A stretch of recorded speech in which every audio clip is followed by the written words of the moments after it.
2 minutes pour comprendre. Aujourd'hui, qu'est-ce qu'une sage-femme? Alors, je vais poser la question à une sage-femme, justement. Je suis en duplex avec Charline Gaillot. Vous êtes sage-femme libérale.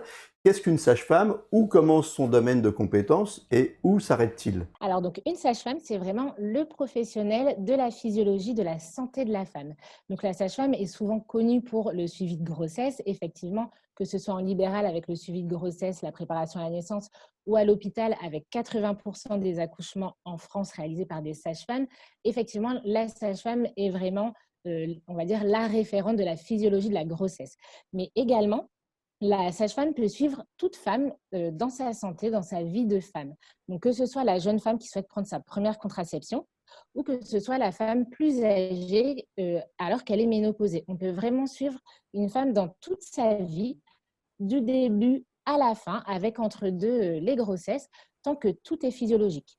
Donc, on est capable de suivre une femme qui va bien, on est capable de dépister les pathologies et auquel cas, si on en dépiste, on est capable du coup d'adresser au gynécologue ou à d'autres professionnels si besoin. Quand vous parlez de contraception, votre rôle est un rôle de conseil, mais ça n'est pas un rôle de prescription. Alors si, on peut prescrire la contraception, donc effectivement, on donne des conseils, c'est important de le dire, on peut aller juste en consultation pour poser des questions, mais on prescrit la contraception, quelle qu'elle soit.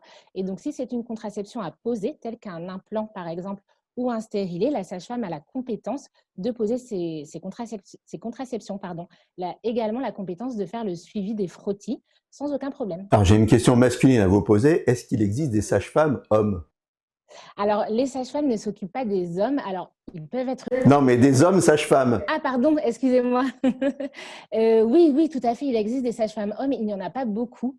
Ça représente à peu près 2 de la profession et on parle quand même de sage-femme, car sage-femme, ça ne veut pas dire être une femme sage, mais avoir la sagesse, c'est-à-dire la connaissance envers les femmes. Voilà, un petit coucou à toutes les sages-femmes hommes.